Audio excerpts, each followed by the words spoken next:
Does he know? Not all the What'd you do? What'd you say? Wow. Okay, is Evan's live still delayed after all this time? No, swear I it mean, is. I was on the other tab. Oh, got you. He put the baddest of the batch. Yeah. Amazing. I still think Evan's live is delayed. Is it? I hear you perfectly. No, I mean like when I swear, like when we go live, you have a 10-second delay. Like the live thing in the top left doesn't show up for you for 10 seconds. Oh yeah, that part is weird. Yeah, sometimes it's on and off. Sometimes, yeah. But then you get ahead of us in commentaries. You guys are slow. PS5 plays in like 1.0000005 speed. Exactly. It's like when you're like editing and like you think like, oh, I'm editing 24 frames, so it's like 23.97. Yeah. Jinx. That's how we do it here. That's how we do it. Yeah, Alright, kick well. this off, Nathan. Yeah, ladies and gentlemen, traitor. No, not at all, boy. But this is a very special episode number 84 of Hyperspace Hype. Woo! And frankly, I think Carson should just take it away, sir. Yeah, with the now freshly christened traitor in my headline. Wow. Yeah, it is good to be back, I suppose. We meet again for the last time. Sounds so fun. It's like the astronaut meme. Where it's like, we put out a public statement, just like, or we regret to inform. No. Carson has severed his contract with Nathan Rojas Inc. Creative differences and Creative differences have arisen. No, all jokes aside, yeah, as I think Nathan already announced on last time you guys went, or 2 times ago you went live, I have decided to move on in my journey of life. God, now I sound like I'm dying. no. This hosting thing is way harder than it looks. Now you know. 200 plus shows. Now you know. Yeah, but that being said, what I really want to say is, yeah, it's been a blast to go live for over 200 episodes, allegedly. We'll have to do the math, because episode, what did you say, 84 for Hyperspace, and then God knows how many other, and plus commentary. We're in 80 on T. We've surpassed 40. So, oh my God, for commentaries. So yeah, I think we're good. That's literally insane. Wait, does the 80 on T not include the commentaries? Wait, because I don't. Yeah, do you count the episode titles with? I labeled, if it's a Star Wars commentary, I label it Hyperspace. If it's just a regular movie, I label it T, but I never count them as episode numbers. Wow, so it's 80 plus 84 plus 9 Fast and Furious. 9 Fast and Furious movies. How much does that make? Yeah, we were like, oh man, or there was 10 Fast and Furious by this point. Thank you for the thoughts and prayers, Caesar. I see you. We're like, we'll never pass that amount with Fast and Furious, and then we were like, oh fuck, we watched Spider-Man, and then we watched. Right? We did like 20 freaking. But nothing felt as long as Fast and Furious to this day. We did 11 Star Wars. Wow, it's all went by super quickly to me. 12 a batch. 12, yeah. Gosh. Anyways, we got some fresh news on the docket in the form of memories. You are the news. I was like, wait a second, I didn't put any news. Evan scrambling for his show notes. Like, what the fuck? You got a script. I have stuff in the show notes, but I have stuff in my notes, but I'm going to save it for the next one. Yeah. To appease Evan, I was like, initially, I was just gonna. So I did like watch. I caught up on Bad Batch, bro. Good, motherfucker. But of course, I have to make a thumbnail prior, because initially the thumbnail just had Carson again, but I was like, all right, let me fucking airdrop Gunji in. I know he's coming. He's back. He's gone. Fuck. I was like, Nathan could pull a Carson and see, like, I just did not watch the episode. I'm like, okay, cool. I don't want to risk hearing the plot detail. But yeah, I was like, okay, it's only like 25 minutes. It's a good Gunji episode, so yeah, might as well talk about it for a little bit. This motherfucker was like, "Oh, I don't want to talk about 4 episodes of Bad Batch next time." Meanwhile, I had like a fucking just the quickest treasure hunt of all time. I mean, yeah, but then you add in the treasure hunt, you add in the Gunji. Look, we had that episode, compass. We had to do the whole compass shit. That took I a love while. the Goonies. I still haven't seen the Goonies. We gotta watch. And wait a minute. You got your kaiju, motherfucker. We did. That shit was straight up kaiju. It wasn't that big. It was. Oh, no yes, Zillo it Beast. was. It was no Zillo Beast. Nathan, when they were falling down, he's like, "Wait, statistically, they cannot survive the fall there." I don't do that. I'm of all people. I'm not. Ironically, I think that monster in that episode probably might beat the Zillo Beast. It looked unbeatable. Yeah. It looked unbeatable. I mean the power source. The machine. Okay. The machine. Yeah, not. I thought you meant like the creature. Not the little creature thing that tried to be like, I'm here. Okay. All right. It's more Pacific Rim than. Okay. Yeah, the power source is ripping a hole through that Zillo Beast. Yeah. Glad to be here, by the way. Yes. I'm still in the focus. I'm like, do I continue to? Yeah, gosh. Jeez. Good job. Oh, look at that. Equal. There we go. Carson tucked next to the StreamYard logo, like the old days. We're in between charges right now, so we don't have. We're on the. Where are you? Fuck. So I'm gonna have to pay more, aren't I? I have to lift Carson. Swatting that mallard away. Demonetized. Fuck it. Let's put the star over in the corner there. There we go. Oh, there we go. The true host. King for a day, as it were. Nice. But yeah. Where can we start? I mean, we can kind of like look back to where we started this whole freaking podcast. I know we were talking about it off. I think it was off air or on air. I can't remember, but we used to do these podcasts at a different time. It wasn't the 9 o'clock. It was borderline Disney Plus drop bullshit. It was, and I don't know what, because I was in college, and I don't know what I was thinking of. Like, oh, I'm gonna get up the next day and go to class like normal person. But you know what? Then I got thinking earlier offline. A lot of it. I mean, we started late 2019. And that was when COVID, Mando aired. Mando season 1 aired, right? Mm-hmm. And then this lost episodes. Sorry, got The lost levels. The lost levels. But then not shortly after. I mean, because I remember doing Clone Wars, and it was like all of a sudden it was like this hype year, and then all of a sudden, or no, the world. Was the pandemic shut down before the end of Clone Wars, right? Yeah, 2019 was Mando, then 2020 was like we got through Trace and Rafa. And then the world shut down. The arc, because it was the Bad Batch arc. Yeah. The Trace and Rafa arc, which we were defending on stream, on live. Yeah.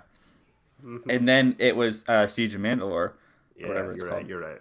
Yeah, Mandalore was all the way 2020. I thought it was 2021. It was the finale dropped on May the 4th, right? So was it May the 1st, 2020? No, it had to be earlier, right? No, it dropped on May the 4th. Star Wars Day was so the finale. Go 8. How many episodes were there? No was way. that 12 episodes? I think they had like a bit of a close encounter within the week of the last couple episodes because they wanted to celebrate May the 4th with the finale. Yeah. Yeah. It started in February and then went all the way to May the 4th. So I guess we did have February. I'm about to say, I thought we talked about it like early. Yeah, so we were almost through that second arc because, the end of March, I remember being on spring break, and all of a sudden, like, everything was shutting down. Yeah. Mm-hmm. And then I didn't know, because I was at my grandparents' in North Carolina, and I didn't know if I was going to be able to fly home. And that's crazy. That was the first time, like, freaking out, like, at the airport. Not even that. We weren't even wearing masks. Like, we were just, like, because nobody knew at that point. Like, it was just, like, quarantines were happening, but it wasn't, like, there wasn't a confirmed case yet in the United States. But everyone was wiping down everything. We had hand sanitizer. But nobody was, like, got the memo that, like, it spread like this. And it was so weird. But then I was like, oh, yeah, get back to my apartment. And then Siege of Mandalore, which, of course, an awesome time to Peak. That's probably probably my favorite birthday present. Straight on my birthday, May 4th. Did we do an episode on my birthday, May 4th, or did we wait like a couple of days? I don't know. Uh, I feel like we did. I think we Maybe. did actually. Well, because I remember watching the leaked finale. Like, leaked finale. yeah, it leaked like it leaked like 12 hours before it was supposed to. Oh, I think I remember hearing some of that, but I was waiting for the drop itself. So there's like a website that posted. No, I think they like messed up the posting in like one of the time zones. Yeah, they posted it, and then people got the torrent of it or whatever. But by the way, so I forget how it dropped. Was it like because Season Mandalore was like 4 parts? Did each part drop week to week? They did. Yeah, it did. Okay. Yeah, and I couldn't remember if it was like a one big package or not. But they were all still Siege of the Sith. Yeah, but they were all still 2 a.m. at that, so it was like 3 or 3 a.m. Eastern, I guess. Ugh. 2 a.m. Okay, good. Still terrible. My sleepless nights of reaction editing, like, all right, 7 a.m. and here's the new video. Yeah, that was insane because I remember you would pull around your reactions to get up at like 8 a.m. Eastern, Nathan. I had the biggest fucking. That was the most depressed May the 4th I've ever had coming off that finale. What a sad ending. Well, yeah, because then. No, you watched it right when it came out, right? I did, yeah. Okay, that's what I thought. That's crazy. But how deep into our podcasting run did we start to do commentaries? It's early in 2020. Our first commentary, ladies and gentlemen, was it King Kong? 2014's Godzilla. Or Godzilla. Was it in 2021 though, or was it in 2021? It had to be because we were hyping up the Godzilla versus Kong. Yeah, it predated it. So we had a whole year just doing no commentaries. That's weird. No, but when did T start? Did T start in June of 2020? T definitely T was the first episode. T was very special because swinging it back to Carson, we were celebrating he finally watched The Matrix. Holy shit! That had to have been 2020 because that was when I watched The Matrix during quarantine. Yeah, you were like, cinema is cinema. Oh my god! I have the app at my disposal. What a weird time to watch the Matrix films for the first time. It was going through a lot of emotions.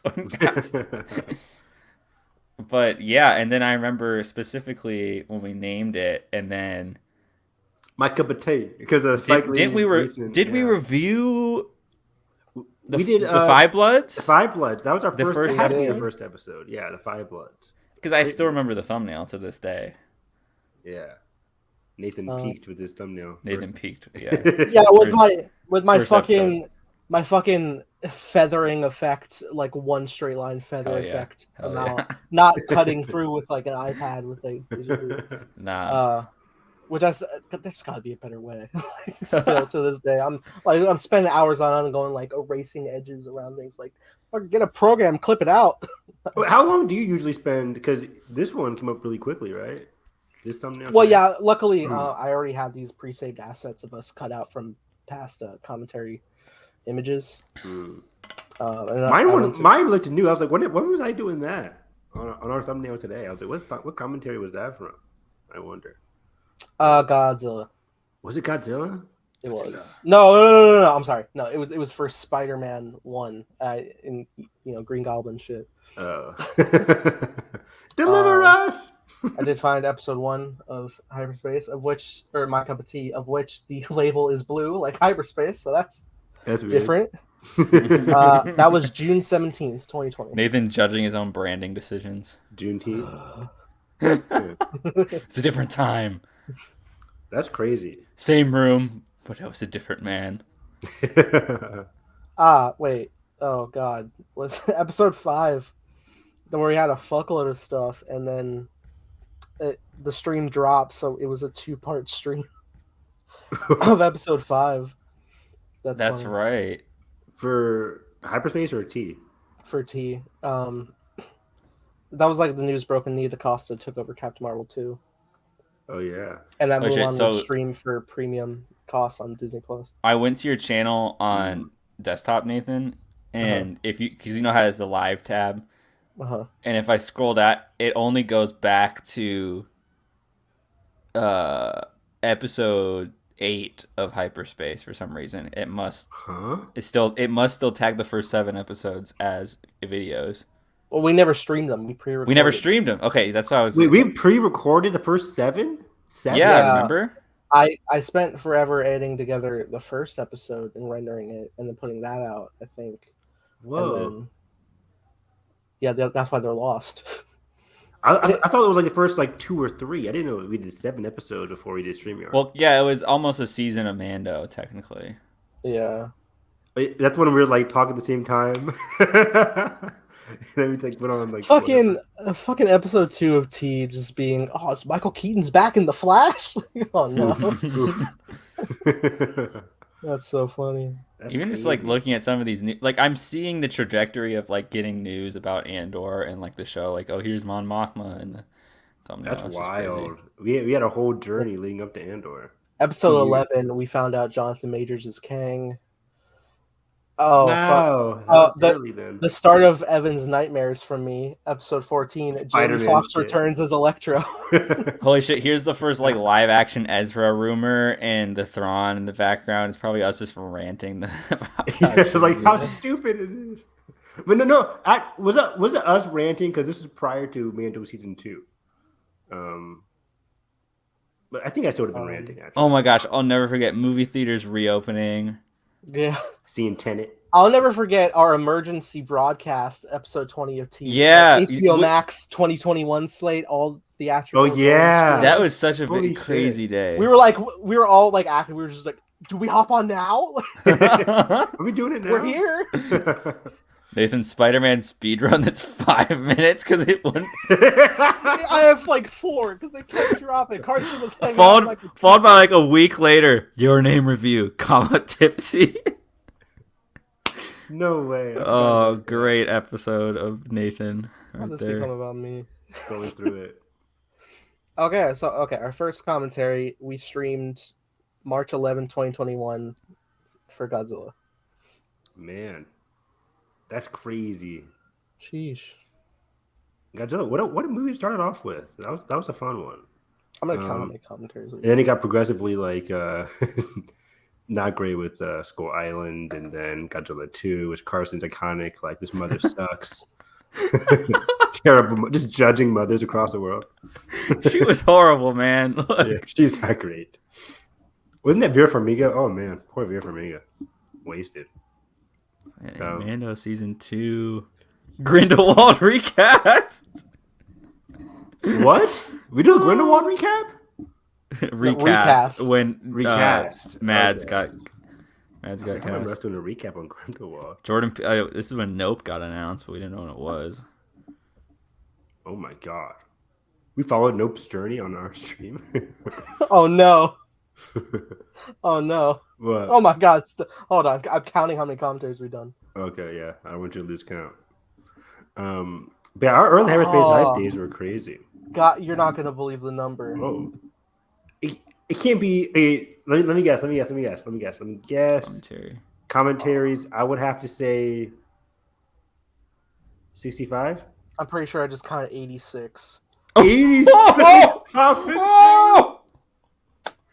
I was gonna say 65, but that was a low ball. No, 80s. Oh my god! Wait. Well, the AVP movies killed us. Wait, are we counting the spectacular or the Spider-Man or whatever the fuck? You have to. Yeah, that's a count. Yeah, it counts. So, okay, all right, Carson, you're damn near pushing 250 shows. We did 250 episodes. I mean, some he wasn't around, but yeah, I'll give you 230. 230. You had to be around for more than 20, or like yeah, because I mean the only ones I didn't do was like Last of Us review and like you missed the Eternals in Soho. That was the same episode. Yeah. The movie that he loved. I'd say there's probably like 5. I think only 5. Yeah, I can even count with our hands the number of episodes that he's 245. I'll give him 245. Survey says chronically online. I missed like a ton. No, I'm kidding. But yeah, that's crazy. All these Fast and Furious thumbnails. Fast and Furious ones. I miss our Fast and Furious like preview before. Oh my, that was great. Honestly, that was so iconic when we every episode. By 6 we're just It was just like an instinct. It's like we didn't even say anything. We just knew. We would just be rambling like this, and just like, all right. It does make me sad that we never commentaried The Incredibles. Where how many times did we say the Bob meme? I'm not happy, Bob. Like so many times, at least once an episode, in a reaction to news. Yeah, it was funny because I forgot where that came from. I just kept on saying it. I'm like, where did I get that from? I think you were the one that first started on the channel, Evan. And 100%. then it just morphed that where I went back like a couple months ago and watched the original scene because I started misremembering it in your iterations. You're welcome. You're welcome. My brain would be telling like it's like it's not even close to what the line is anymore. It's not. But I'm like, wait, that's not the line. The movie, you messed up. Like, what are you doing? It's pretty close. What is it? It's Oh, I don't know. I had to go back and look. Now we have to watch Incredibles. Is it not? I'm not happy, Bob. No, it's It's not. No. my life is a lie. What? God, I can't remember what it is, What is but it? it's not that. It had to be that. I swear to God, he says, "I'm not happy, Bob. Not happy." There's no way. Okay, No I'm looking way. it up right now. Look it up. Look it up. Don't you fucking Mandela affect me, motherfucker. Carson, you have to come back to do our Pixar commentary. We haven't done a Pixar commentary. That was a good one. You jumping ship from Paranormal Activity, motherfucker. The last one killed Carson. We're 3 movies from retirement. Carson saw the last Paranormal Activity. He was like, I'm out. That was bad. Here, the next one was the Hispanic spinoff. He's like, I can't. Yeah. What is the next one called? The marked ones. The marked ones. Oh, yeah, we got to get on that, Nathan, because didn't we want to do like the John Wick stuff before that? Yeah. John Wick. And you haven't watched Creed. We're on our second week of February. You haven't watched Creed. We should start that next week. I wanted to pull you into Evil Dead because. Oh yeah, he does say, "I'm not happy, Bob. Not There happy." we go. Nathan with the win.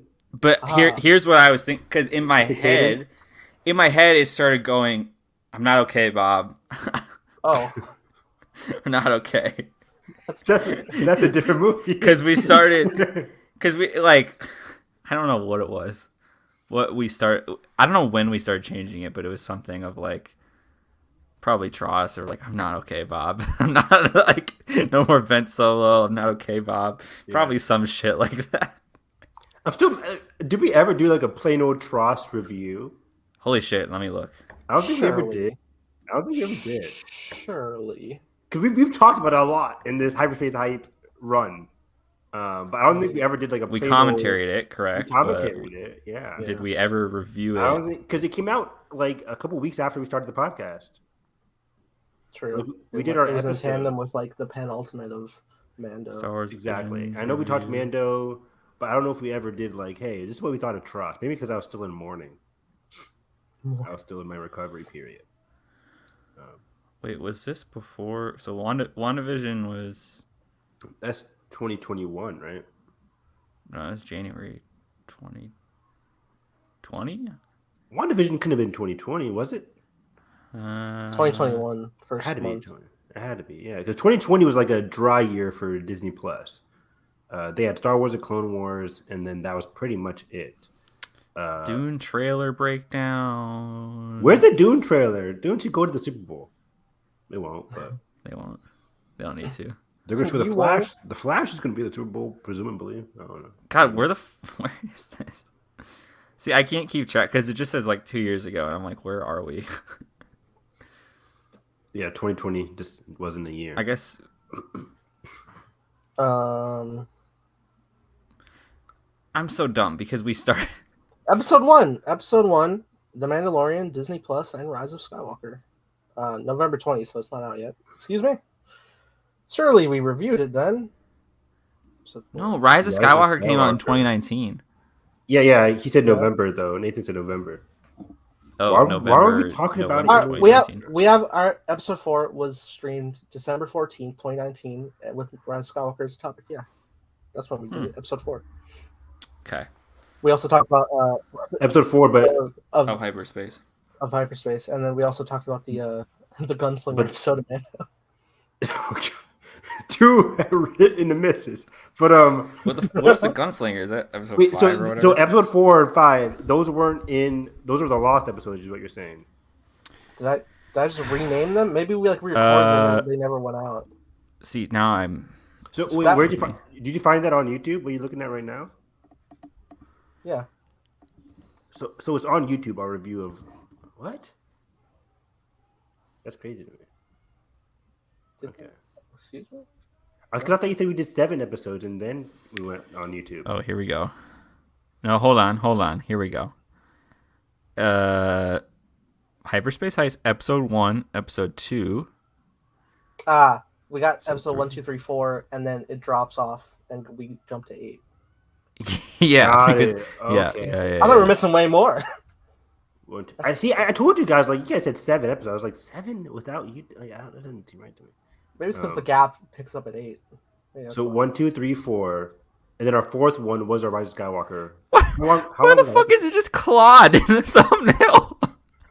Oh no, the memes, bro. I don't know. I had the PNG ready to go. I don't know. So we talked about Rise of Skywalker and Mando in the same episode. How long was that? Yeah, no, it's only an hour 18 minutes. I think we said we wanted to save it, and then we never did a full review. That's what happened. I remember. That had to be it. We're like, oh no, save your thoughts, guys, and then we're just so jaded by it that we didn't. Yeah. I think early 2020 was a weird time for me because I did not like Rise of Skywalker. I mean, I saw it 4 times, and I was trying to I had mixed feelings about it. I got my Reylo kiss, but then Ben dies, and then everything happens. And it was just so much depression because a lot of my podcasts that I listened to for Star Wars were also very jaded about it, mostly the Reylo fandom. So I was taking a break from Rise of Skywalker and Star Wars in general until the Clone Wars came back in February. And I think by then it was mostly just talking about the Clone Wars and not whatever Tross was. So yeah, that was a lot. And JJ hasn't been heard of since. That's true. I'm kidding. Yeah, he's been around. I love that episode 15. Carson made into the thumbnail with his trailer reaction. Trailer reaction face. I was just looking at that. Man, that's a video that changed the world. Changed 1.1 million views to this day. Yeah, Nathan, you should be getting stacks on that one. It wasn't monetized until the latter. Yeah, it didn't let you. Yeah, because they were like, "Hey, if you want, we can take the music out for you and monetize it." And I was like, "Motherfucker, that was there." No, we're vibing. It's okay. I got the milli before I was copyrighted for my super trailer for Tross. That's right. And I don't know why you're copyrighted for that. That was good. John Williams. Okay, let's go grab Kelly water. I'll be right back. Nice. But yeah, our early episodes of Hyperspace Hype were all just pretty much Clone Wars. What did we do in 2020 for Hyperspace Hype after the Clone Wars? Did we just stop doing Hyperspace Hype? That seems crazy. We did a lot of. We had to have done a lot of tea then because that was summertime. For sure, we were doing Spider-Man stuff. Shows would definitely be sporadic here and there, but sometimes we get stuff whether it be we had a bit of Clone Wars. There'd be casting. There would be the Star Wars shorts, the rollouts and. Oh my gosh, we did do rollouts and. Did we talk about Forces of Destiny on this pod? We didn't talk about Forces of Destiny. What's it called? It's Galaxy of Adventures. That's Galaxy of Adventures. Holy shit. I missed Galaxy of Adventures. They should bring that back. Well, I'm keeping the art style alive, baby. Galaxy of Adventures was so much fun for what it was. Just specific short stories, little canon, 3-minute stuff that people could just talk about. Adds a lot of heart to the series. That's what birthed the butterflies. It was. Oh, yeah, the blue butterfly effect. We're like, oh my gosh, Ben Solo and blue butterflies. Blue butterflies means rebirth. Is he going to be alive? No. It was that with Last of Us right now with butterflies being the symbol of rebirth and them flying around Ellie. Oh, yeah, exactly. I mean, she's she's the cure, presumably. So she could help rebirth the world. That's beautiful. Beautiful stuff. But yeah, early Hyperspace Hype episodes were just fun. Besides doing them at night during college, that was rough. For me, I can't imagine because I was like co-teaching, so I would have to wake up like around 6 a.m. Or 6:30. So if I did a podcast like at 11, I guess like that's like 5 hours. Yeah, you didn't. I mean, you still do the same shit. I still don't sleep. Yeah. My average is like 4.5 hours these That's days. so. How do you live on that? It's not great. It's not great. Are you okay? No, I'm not. No wonder our playthrough's Alien takes so long. Well, and then I remember last year you're like, yeah, I go to my car at 11 during my break, eat an apple, take a nap. I'm like, this motherfucker is struggling. God, I told you guys that. That was at my old school where Evan's like, I am not risking any more minutes than their sleep time for eating. That was during my old school where they gave us like an hour break, which is I wish we had that like right now. Yeah, that's like, wonderful. And then I would like because I'm not staying inside. If I stayed inside, a student would be like, "Hey, Mr. Harris, can I?" No, stop it. So I would go out to my car, turn my radio off from the school, and then just like pass out after I eat like an apple or something.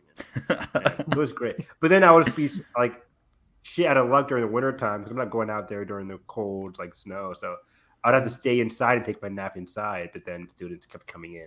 Hey. You know what's crazy is I've done between all these episodes, I've done episodes in 3 different apartments and my house back home. Wow. Because in my old college apartment, I lived on the ground floor. But then basically when Kelly moved in after COVID and everything, we moved units up to the 3rd floor. And then we moved to this current apartment after that. But then I know I've done episodes. Yeah. Are you saying we did a podcast before you and Kelly moved in together? Yeah. That sounds crazy. I feel like Kelly's always. Yeah, no, we did. There was episodes of this podcast. No. Yeah, there was episodes of this podcast I was dating Kelly. But we hadn't moved in together yet because we'd only been dating for 2 months at the time when we started this podcast. And now we've been dating for 3 years and 5 months. Wow. That's wild. So that gives you a little bit of perspective. Talk about perspective. So Kelly's been doing 286 podcasts? Kelly's been a bystander of 260 episodes of. She's a trooper. God. That's crazy. And it's been this fight. And she used to hate it at the old apartment because we had no door. It was the bedroom just like. Oh. Wait. What do you mean you had no door? Like the living room and the bedroom, like it was just like a open concept thing. And so you just went in and there was no. Actually, there was a door. It was just shitty. It was just like a. Awful door. Awful door, and with a big crack under it. So. Fuck! Did we force her to like stay quiet? Oh no! She wasn't quiet. she couldn't like watch. I don't know what she. Remember, because she just heard every word, and she was just like. I remember hearing her anime music. I'm like, oh yeah, Carson, what's she watching this time? And she's watching Hunter x Hunter or something. I'm like, oh, I remember hearing like certain themes. Well, and then the best is when we hear Jalen in the background. Yeah, because speaking of apartments, like we were doing episodes at my old apartment where similar to Carson, it was just like. Basically, I lived like in a hallway. Not a hallway, but just like if I'm doing a podcast right here, Jalen's room would just be literally right there. Yeah, straight down there. Kitchen to the left. It was pretty small, but the rent was good back then. But so and Jalen's door was like unable to close all the way, so he would always be like yelling, playing Overwatch, which he still does today. I can't imagine doing podcasts like at my parents' house. Because Jalen and I had to share like a computer room. So like imagine me talking right now, Jalen and then like Jalen just laying in the background behind me, just like tapping away. Die on spawn. Live from the student library. Exactly. Yeah, I remember shit, Evan goes live at work. I did like 2 or 3 episodes at the University of Cincinnati Library at an older podcast before this podcast. Your old Star Wars one? The old Star Wars podcast, yeah. And I was like, I remember I had to stop it. You wanted to get good sound, right? I wanted to get good sound. In my apartment, I was at the time I was I was a junior in college, I think. Sophomore or junior, whichever one. And I had these two roommates who kept getting drunk all the time, bringing their friends over. College life, awful people. I hated them so much. They pissed in my closet. Oh, not great. Yeah. So, people? Yeah. Human people? Go to college, everybody. They piss in your closet. No. Nothing like the Social Network. Exactly. Not exactly. College propaganda, indeed. Fincher was lying. No. Yeah, and so I would want to go to the library, but then whenever I did the library, people would like bang on my room because I was getting heated and talking loud. You know how I get. Yeah. So yeah, like we were doing a podcast of like Darth Vader versus Yoda or something, and I was like getting heated, and then people kept banging like, "Hey, can you lower it down in there?" And I'm like, "Fine, this isn't working out." It's over. Basically, and I was just like, "Oh shit, like, let me mute this." Yeah, but that's when we did like versus stuff of the other podcast. Thank God I don't do that now because I could hardly recount like physical knowledge and forms and shit anymore. Power sets. But I used to like all that lore.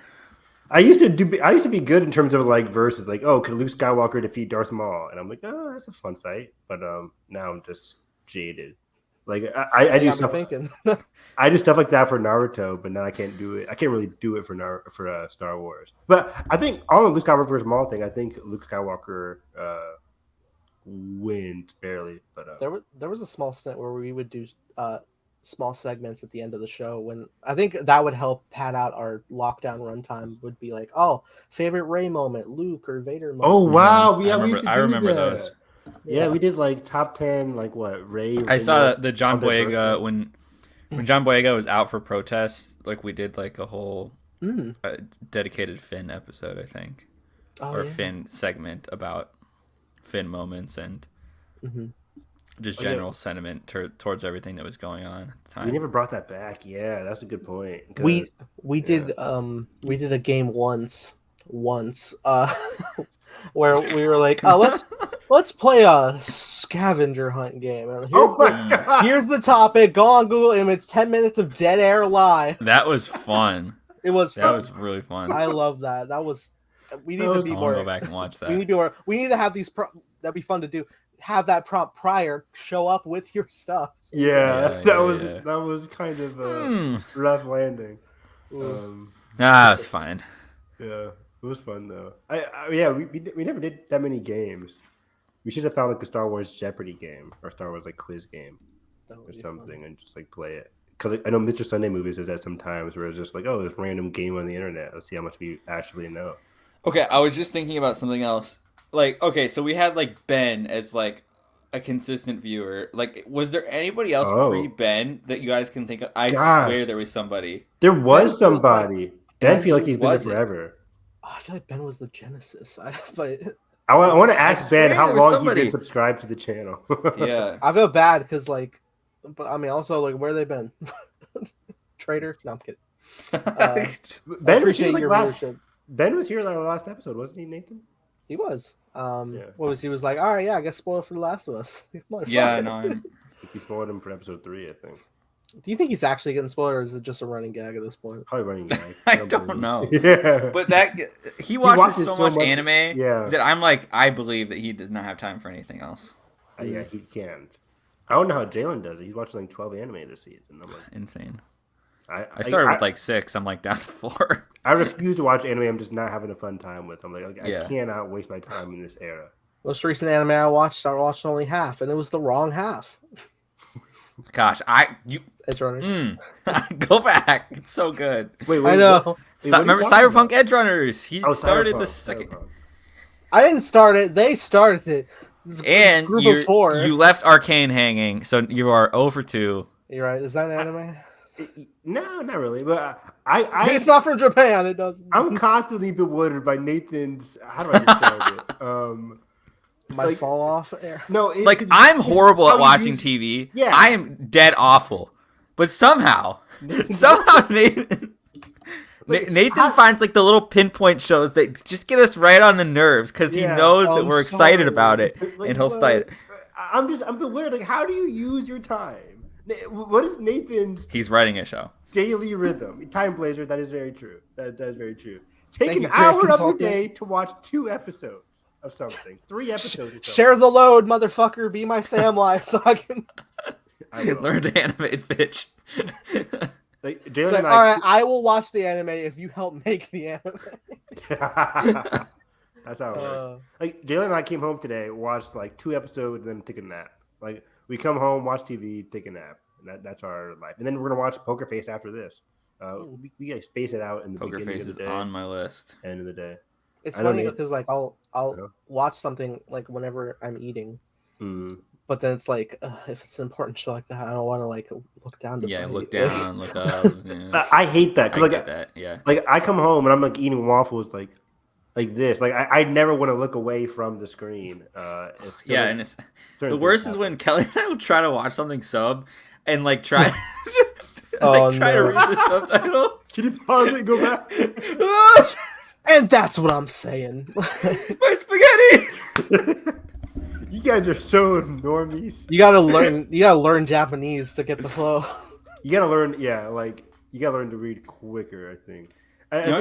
She's watching the this new Korean show. I think it's called like the 100 or something. I don't know. It's some competition show where they all are like super like Jack, buff, right? either like models or lifters or athletes or whatever, and they're like doing these competitions. It's crazy.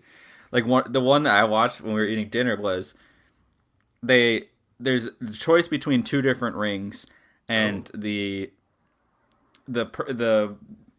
top 50 people from the last challenge got to choose their opponents from the bottom 50 or whatever, and then that's who they verse. And there's like this big heavy ball in the middle, and there's 3 minutes in the ring, and whoever has the ball at the end wins. But there's 3 minutes up until when you need to have possession of the ball. So it's literally just a wrestling match through like mud, or the other course is like more of a run, like a more spread out one. So if you're like if you're a lighter person and more of a like cardio, like that's or you're a gymnast or something, they chose that thing because they can run around with the ball and go up and basically like, basically parkour the fuck out of people. Couldn't you just wait until like the last minute and then? That's what people did. So a lot of people just got people in headlocks or kept them on the ground, waited till it got to 10 seconds, ran and got the ball, tried to secure it. Okay.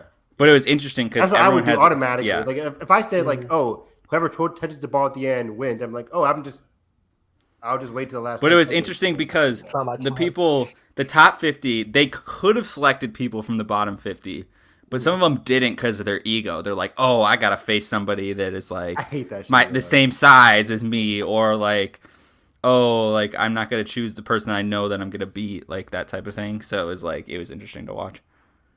Yeah, it's interesting. Yeah, because I watch a lot of reality competition shows, and I love analyzing that kind of stuff. But it seems kind of fun. Like it's been on the Netflix top 10 for a long time, so I might watch it. Finally. Yeah, it's pretty fun. And the first challenge, they had to hang from this giant gymnasium of bars. Mm-hmm.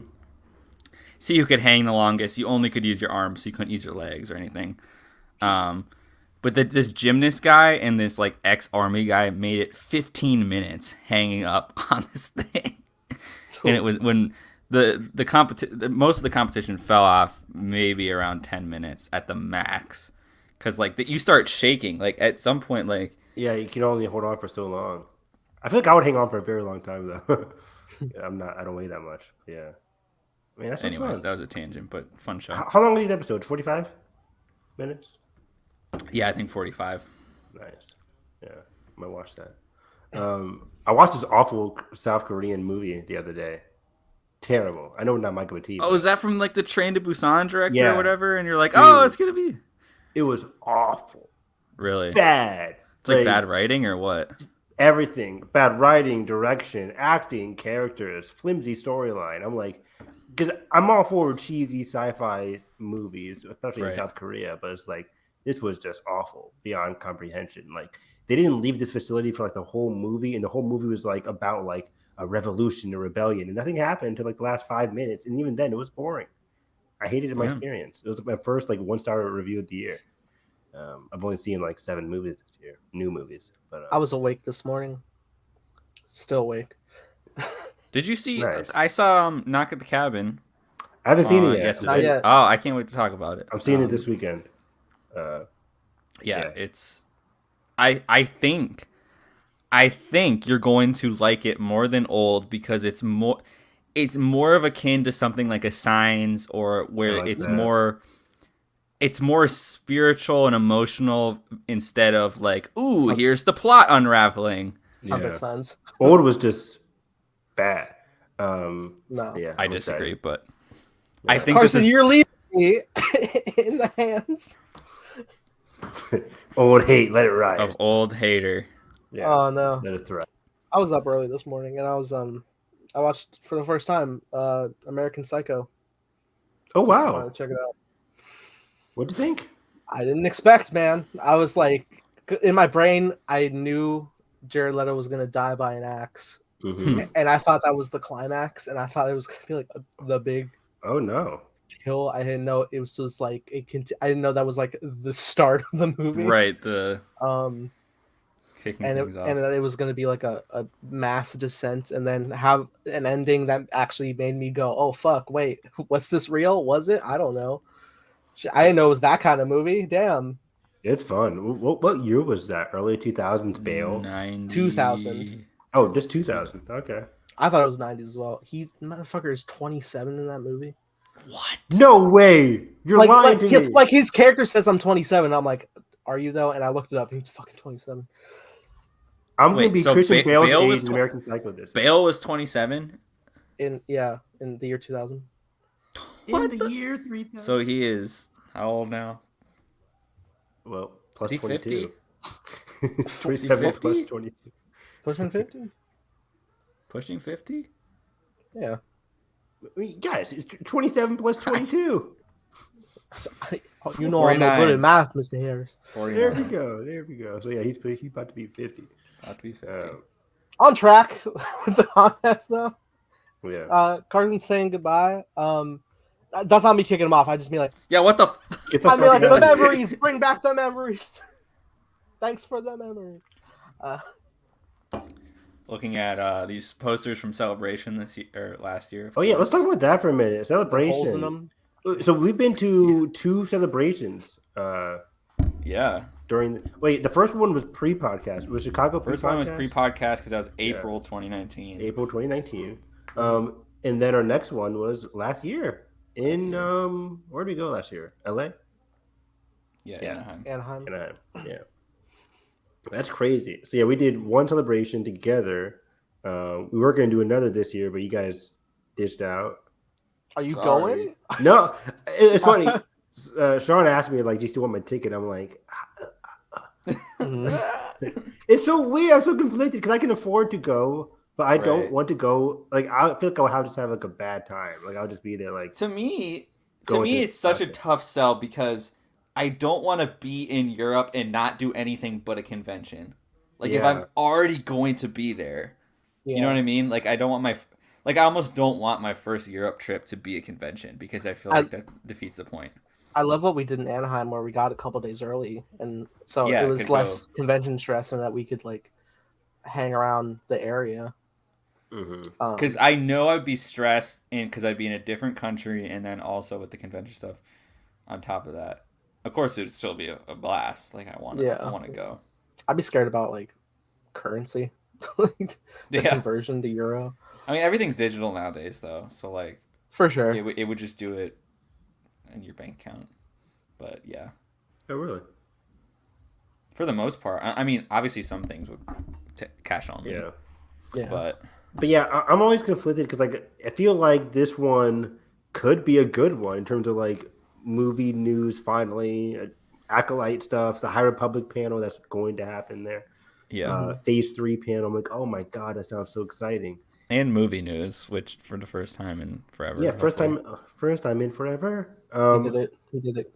But yeah, I'm kind of I'm feeling like I just shouldn't go, especially if we're all going to Orlando later this summer. I'm like, okay, we got to get on that because those motherfuckers are there right now. Josh, how in the goddamn fuck are they putting multiple a year Disney World? They're insane. Well, to be fair, Josh works there, so they got like a hotel discount and all that discount stuff. But Yeah. Yeah, I don't know. But yeah, just reminiscing about like last year's celebration. That was a blast. Like I know we did a whole podcast episode about like our experience there. But just like to recap, like it was great. I think the funniest part was just the whole ordeal with lines and getting played day by day with lines. I always remember Evan just flagging down the guy like, hey, what's this? What's this line? Is the right one? Is this the fast pass? And he said it was. He said it was the right line. I will never forget the absolute bamboozledness of out of the line. Getting let in and going up that escalator and being like, oh, what? This isn't the line? Carson, I'm editing that right now. No way. And it's so funny. Everyone's in full panic mode. We have no idea where we are. It's so funny. We're going up the escalator, and Carson's like looks over. He's like, oh. That's cool. We go around the corner, and we're both like getting turned around. Like, where do we go? Should we go right toward the stage? And like, I'm just the video itself is screaming, "Don't do it! No!" And Bill's like, "Maybe we should go this way, where we should have gone." He's like, "Yes, let's do the Bill." And then we're like, "I'll just go to the stage." Fuck. I'm in tears. I still don't think we would have got in anyways, but it's still just funny. Shot so much later though, and he got it. Yeah, that's true. It's a shot. What panel were we trying to get into? Was that the Mando one that we were trying to get into? That was just the Disney Plus panel. That was the day one Disney Plus. Yeah. Or Star Wars Showcase. Lucasfilm Showcase. Yes, Willow and Indy as well. Harrison came out. I can't believe going back now. The fact John Williams came out. The fact that the Willow cast was there, and I was so uninterested. And Evan at that point. I had no idea. I'm like that's another thing. Like, because people are saying they might announce like Willow season 2 at Celebration if it hasn't been announced yet. At that point, I'm just like, I'm missing out on, and everybody who's like podcasting about Willow is going to be there, and I'm like, this is painful. This is painful.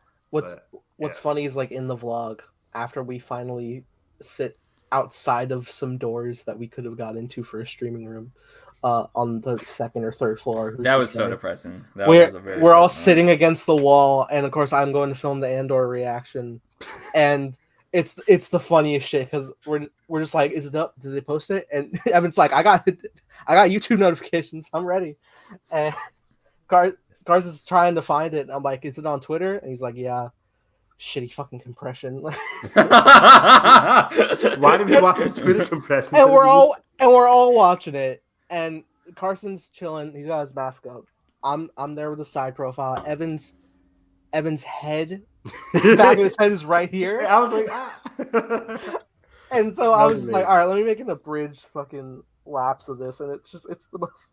We're just all saying stuff like, ooh, is that a gunship? I'm telling you, man, it's show of the year. This is the one. No, I remember being so because we hyped up for like years on the podcast. We're like, we were the ones. This has the political intrigue and all the blah blah blah. Yeah, real sets. And lo and behold, real sets, practical effects. I never forget. And then that trailer came out. I was doing DoorDash when they announced, like during the what was it called? Not Investor Day, or maybe it was. Yeah, it was just a random investor call. It was, and I was like, I had it on my like inside my car, just playing the investor call, looking for this guy's order, and they announced Andor. And I'm like, and another character spinoff. So dumb. I was like, it could be good, but I don't know. Because I was not a fan of Rogue One. You keep doing this. I keep doing this to myself. Exactly. Maybe Ahsoka's good. That's a stretch. You stepped too far. But yeah, Andor was like the best surprise, and that teaser trailer was still very good. That first Celebration, that teaser trailer was so much fun to watch. That's probably one of the best things we watched all. Which was so funny because we were like, first off, the date they announced, they didn't go with it, and they were like, "Oh, a 2-episode premiere." But then we get 3 episodes later. That's funny. Yeah, they gave us 3 episodes. Yeah, because they delayed it a couple extra weeks. Yeah, into August or whatever. 3, which I think 3 episodes was ideal. I can't imagine. Yeah, you had to get to that because of the way it's structured. That climax, exactly. I mean, at least our last big Star Wars show, minus like half of the Bad Batch that Carson was with us for. Doing Andor together with you guys was awesome. Just recapping every arc every week. Just episode 10 of Andor is still peak fiction. Peak fiction. What's the? I gotta rewatch that. I already am hungering to rewatch that. Yeah. I mean, that got a lot of my friends who aren't even Star Wars fans to be like, I've been hearing a lot about Andor. Yeah. My uncle was texting me like, hey, have you heard about Andor? I'm like, yeah, it's really good. So yeah, that was great. But yeah, in general, real quick, I want to say about Celebration. Like they better fix this shit for London. If I don't go, for the streaming panels, they like, have to. The agony of like what Nathan was talking about with day one of just going up there, going to the wrong place, and we don't even get like the talking parts. Like we don't even get the talking of the panel, which is so ridiculous. Or it's so easy to just cut out the exclusive content, but we can't even have the panel. We can't even have, and we're there. And then when the Star Wars people, the Twitter does like here's a thread quotes, of the quotes are so basic. They choose the most basic quotes to advertise their panel. Again, Nathan had better quotes, and he was lying. It will go down in history. I love that. You shouldn't have deleted your tweets. I shouldn't delete. I did take a long screenshot though, so if I can find that. Nice.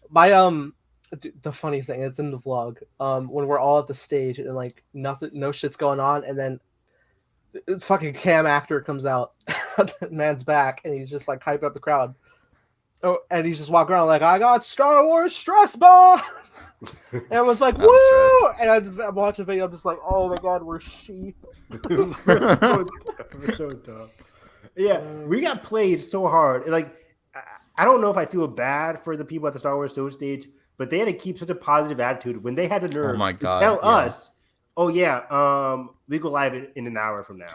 Which is so shocking to me. Why do we hear that? Because one of the best experiences of Celebration 2019 was just being at that stage at any given time. Obviously, they had the exclusive interviews later, which was great. But there was constantly a crowd with the panels. Yeah.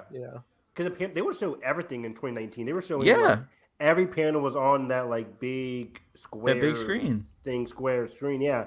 And it was great because even if you weren't attending the panels, you could easily check in with like what's happening and like, oh, like let's stand here for 5 minutes and then we'll go off and you could be shopping. You look down, it's like, oh shoot, they're talking about the Tross panel. Like granted, of course, this one also had the interviews, which was like the bare minimum. You're of course gonna have interviews at the Star Wars show stage, but to not just play anything, like there'll be periods if there wasn't an interview going on where they're just there was nothing up there. But that was fun, guys, right? Yeah, it's like.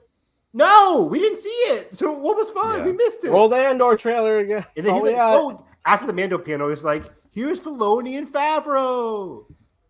Okay. We didn't see them already. We missed the panel. I don't want to see them now. It's so bad. And like I understand like if you don't want to like showcase some certain footage, but when it comes down to like the trades are publishing everything you're saying regardless without a care. True. Right. Exactly. Why not just share it with us? Let us get hyped. Let us see the robots come out on stage. That was a big thing, right? Pulling out Grogu. Like last year's Celebration, while it was fun, like a lot of the news came out via the press. Like we learned about like the movie updates. Remember there's a whole article about like because they didn't say anything during the panels, and so the press had to follow up and ask about it. Like the Acolyte, we didn't hear anything at the panels, but at least the press was willing to ask about the Acolyte or ask about like Ahsoka or ask about Mando. It's like, oh, so we're getting all this stuff from the press, but we have no idea what they're doing with the movies. I'm still shocked we didn't get a video game panel. I'm so shocked they didn't do it. I know, but they didn't. Even with, it would have been, still less than, 2020. It was 2022. Order. To be fair, I don't know what they would have been able to show, but they could have easily shown that teaser trailer that came out late last year about Survivor. But I mean, the first, because then later they dropped the interview with the guy like they always do on Star Wars.com. So just interview him on stage. Yeah. The games panel, the Jedi Survivor panel could have been like a title reveal or like story teases, like talking of like then drop that 1 minute CGI teaser trailer where he goes and fights the guy with the red lightsaber. Yeah, that would have satisfied a lot of people.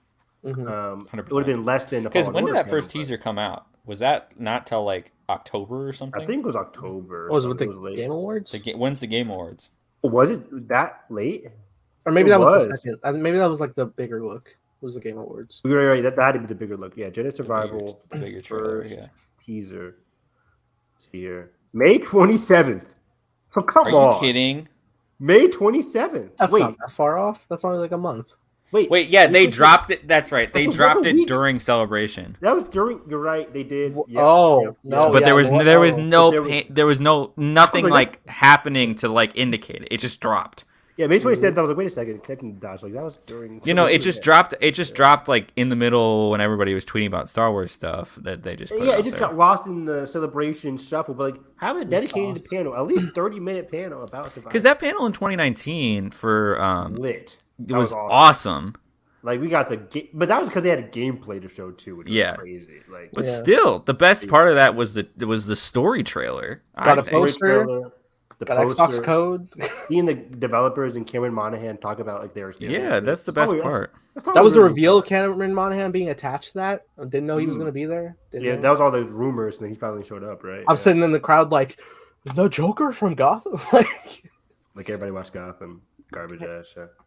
I hear it's quite good. So you watched it, right? I watched a number of it. I think my dad, Jalen, and I, we watched like 2 seasons, but then we had to stop. We're like, we don't know what the show is anymore. The show didn't know what it was anymore until like the later seasons. I don't hear good things. It's kind of like one of those shows where it found its way later on, and then it got progressively better as like your core audience stuck with them, that kind of thing. I was a fan of Riddler. Thought he was handled well. He was fine. All right. Anyway, the show. Carson, have you enjoyed being a host? I had the movies. He's like, to be honest, Nathan, I hate every single one of you guys. I love it a lot. Bye. No, this has been it's been a journey. Like we've been saying this whole time. Mm-hmm. Like so much life has happened in the ebbs and flows of these episodes, commentaries, news, drops, rants. Don't say that, Nathan. Just everything, like a whole pandemic, an election, just like this podcast got us through the pandemic, dog. Like for real. So I'm glad we had this going, and I'm glad, especially when there was no in-person celebration. Because back then we're like, oh, 2020, it's gonna be so fun. See you guys next year. Crazy. Have a great summer. Literally, it was like summer. High School Musical. What time is it? And then it's just like, nope, delayed. Reed Pop just went into a man. Yeah, that was wild.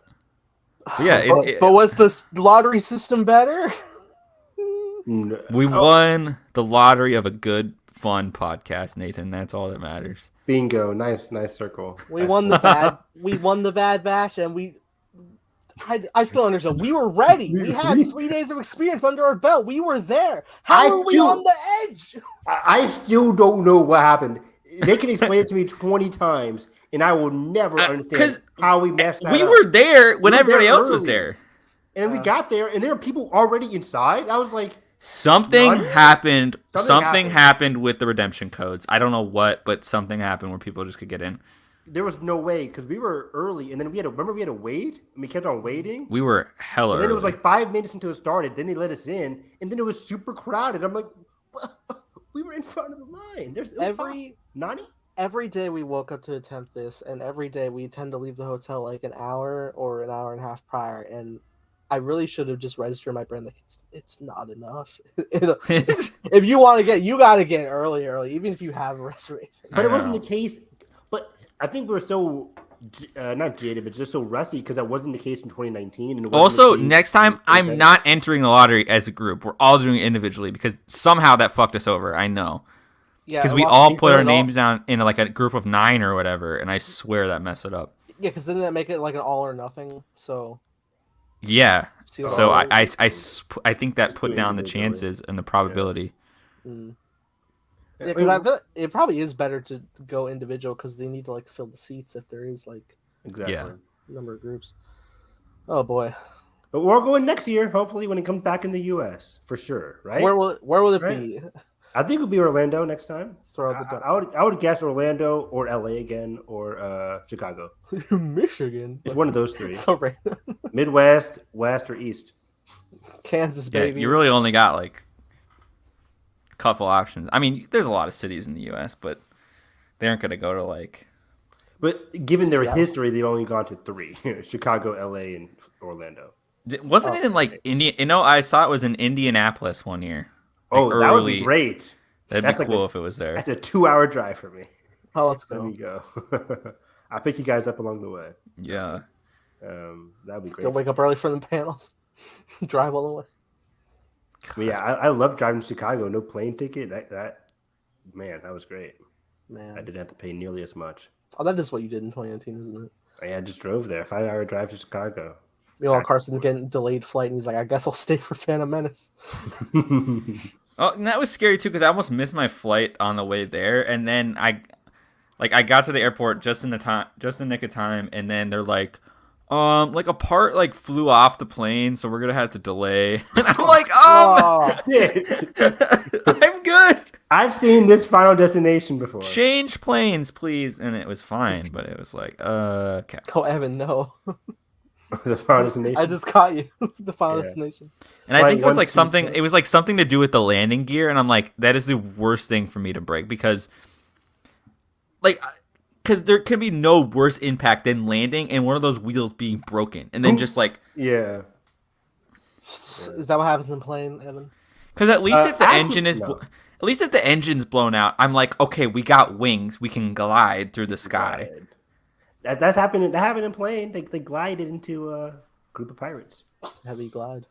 Plane is great, guys. It's like my number 2 movie of the year so far. Great. Next to Missing. Better than Gotham. Next to Megan. Missing and Megan. Yeah. Missing Megan. It's a good title. What's the next M film? It's Missing Megan Hours. Missing Megan and M Nights. M Night's Night of the M Night's Megan missing Megan. M Night's missing Megan. You're Guillermo del Toro's Pinocchio. Get ready for M Night Shyamalan's anything. I'm ready. Yeah, always. But yeah, it's been a great time. I'm sad. You don't have to go. Before you leave, did you watch Bad Batch? Yeah. Oh, you did? Watching Bad Batch, yeah. Okay, so we can laughing. See, this is why you're a better host than I. You can't. I mean, the show continues to be fun. It was very fun. I think we could talk about the last 2 episodes. Because I said last week, like, we don't have to do one because I didn't really like last week's episode. Treasure Hunt? Usually I'm not like the downer of the group. I was like, hey, it's fun. But I mean, last week's episode was fun. I didn't hate it. It was like a fun Indiana Jones heist episode. It's just for me, whenever they have these fun episodes, I can always lean back and be like, well, this is what they learned. And I couldn't really find what they learned last week besides just like that was an adventure and a half. I thought the Omega relationship with the main lady was good. What's her name? Fee. It's interesting because even though she's sort of like a pirate, kind of free-spirited, she does all these random jobs. She's still sort of showing Omega like different paths of life when she's just been raised with soldiers, So I think that part's interesting. But yeah, and it was like, and having like, because it's been 2 weeks. I rewatched certain clips before the podcast, so I was a little bit late. I was taking notice of Hunter being like weirded out by Fee, not weirded out, but just like. Throughout the episode, he was constantly being like, we shouldn't do this. Or like, he was kind of like wary of Fee and Omega's relationship. Like they were. Yeah. He's starting to be less risk taking almost of like, he's starting to feel that like, it's not just another mission. Like it can be life or death every time. And like we see in this episode, there's multiple life or death situations all after this one thing. Big time. And they leave they leave with nothing. Just like Indiana Jones, just like Nathan Drake, for the most part. Dude, I got the biggest PTSD that episode when they were like, we have to line him in the right position. I was like, oh no. It's not facing south. Oh, God. The Uncharted 1 statue puzzle in the library that was broken. Still, to this day, is broken. Patch it. I played that game. What? How did you continue it? Did you have to just like did it not like click over the cutscene? Like I can't remember what happened. For which one? The Uncharted 1 statue puzzle? Yeah. I forget. Like I just look it up on YouTube these days. Yeah. About how to do it, and then I'm just like, okay. And then even when I look it up on YouTube, I'm like, how did they? I don't see the pattern. I still don't see the pattern. It's still just random. So someone just played with it until it worked. Probably. I mean, there has to be something that I'm missing because it looked super simple. Like, hey, just read the book, Northeast, Southwest. I'm like, but no, it doesn't match. Anyways, I got Fee vibes. I got Fee vibes. I got Drake vibes from Fee this week, where she's very carefree. Where Indiana Jones is like a carefree-esque person, but he's always about like, hey, it has to go back to the museum. Like, there's a big difference between Nathan Drake and Indiana Jones. Like, Jones is wild a little bit, but he's a bit more honorable than Nathan is. Nathan is always about like early Drake is about like the greed, not greed, but just like that personal glory of having to do right by his family name. Like this is Sir Nathan Drake. He couldn't just, it can't be all for nothing, right? Like my family. Yeah. While Indiana Jones is all about the artifact and what it means to the world more so than it himself. That's what makes Indiana Jones so interesting. He more like respects the treasure than wanting it to like enrich himself. Exactly. And Drake doesn't really respect the treasure. He just wants the treasure for some kind of personal gain, which isn't completely selfish. Like he does it for a good reason sometimes. Yeah, from Fee though, what I got from Fee was more so, as I'm saying, like a Nathan Drake thing, where it's like more so along those moral, selfish lines. Because by the end of the episode, she gets a choice to put the key back or to save. What was it? It was like put the key back, or just take the key itself because it would sell for like a lot of credits apparently. And then the Arkenstone from The Hobbit. That's what they were stealing. Exactly. The Heart of the Mountain. The Heart of the Mountain. Like, which is funny because I watched these both back to back, and I got to the next episode, and they were at these spider creatures in the forest. I was like, "Motherfucker, it's Mirkwood. This is just the Hobbit." I'm like, we can't go through there.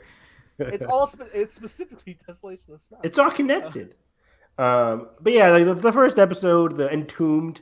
I think the best part about it was like the traps. I like a good like trap. I love the discovery. The ceiling puzzle. Oh yeah, that was cool. Like where she had to like flip the tunnel around. Yeah. See like once it matched with like the light, the compass light. That was pretty cool. I really liked that. Then who almost fell down there? Hunter, and then Fee had to save him. Yeah, can you see why he's pissed? Yeah, I'm gonna say yeah. Yeah, because that was you're done if you fall in that hole. Like, that was going down the mountain. You fall into the heart of the mountain. Is Kevin Kiner doing the score for? He is. Yeah, he's been on fire. He's unleashed. Someone didn't watch him, and he was like, he lost the music supervisor. And Nathan, would you say Force Unleashed? Force Unleashed, Kiner Unleashed, a soundtrack. We'll get it when we get the Rebels season 4 soundtrack released on streaming. Dude, 3 and 4. Dude, I need tracks from this episode. They're so good. They get very bombastic and very the Entombed one, right? Yeah. Dude. Even some of the ones in Kashyyyk, yeah. Or what was it called? when they first take out the Heartstone or whatever, I think there's like a dope track when it was insane to me. Like I tweeted it out. I'm like, Kiner, yo, like you got some chorus vocals on it? What is he cooking? Biblical banger indeed. Because is this Justin Hurwitz right now?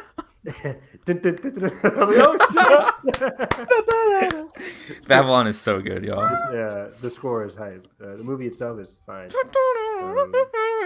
Carson never got to review Babylon. He didn't. It was just me and you. Babylon, good. Did we review Babylon live even? Oh no, we didn't because we were playing Alien Isolation. I think we just talked about it. It was a little while we were setting up. Yeah, setting up. I think it's Babylon's good. It's just rewatch it. It's not great. 3 hours of elephant shit. No. I think it never lost my interest. It didn't feel like 3 hours at all to me. Oh no! I was locked in. It's just at a certain point I was like, agreed. And the only I can understand where the Toby stuff goes off the rails for people. I thought it was a little.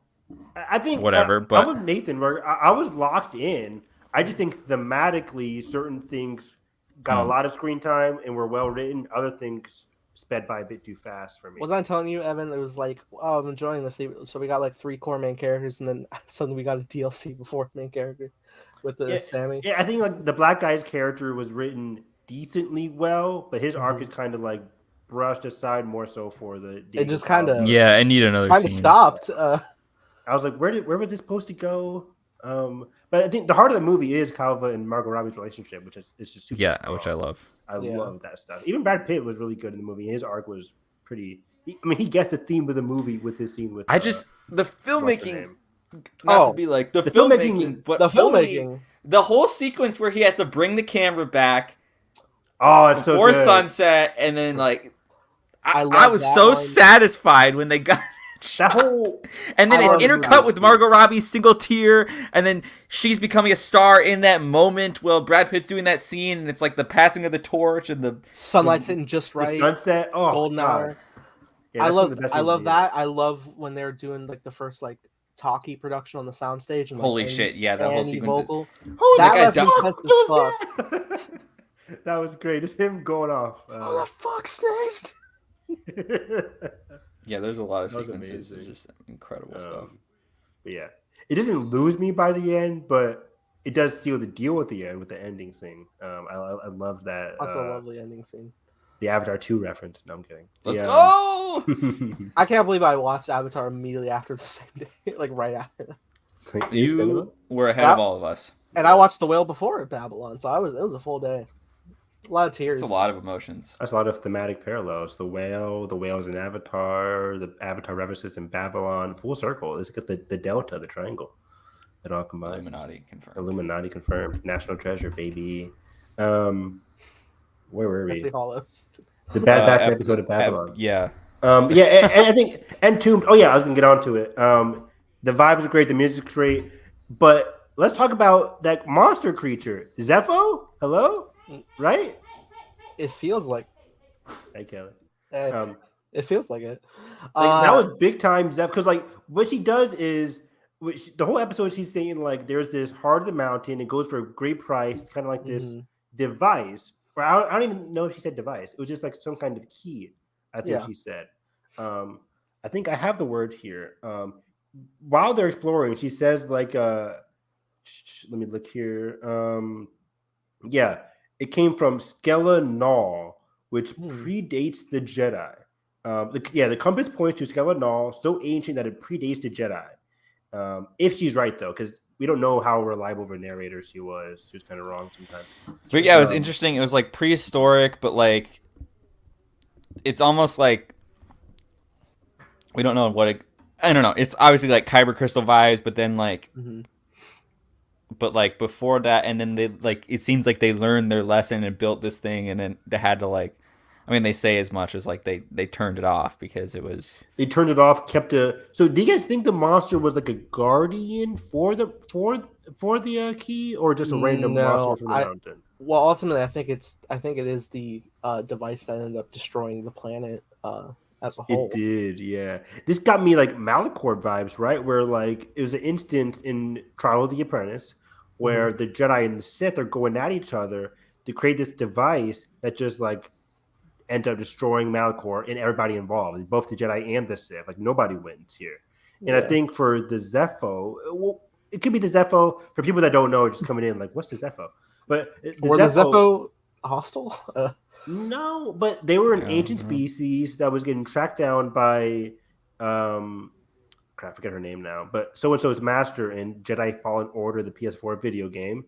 And in that game, you realize the Zepho had a lot of Force knowledge. They didn't call it the Force, they called it something else. Right. But then they got like too high for their bridges per se.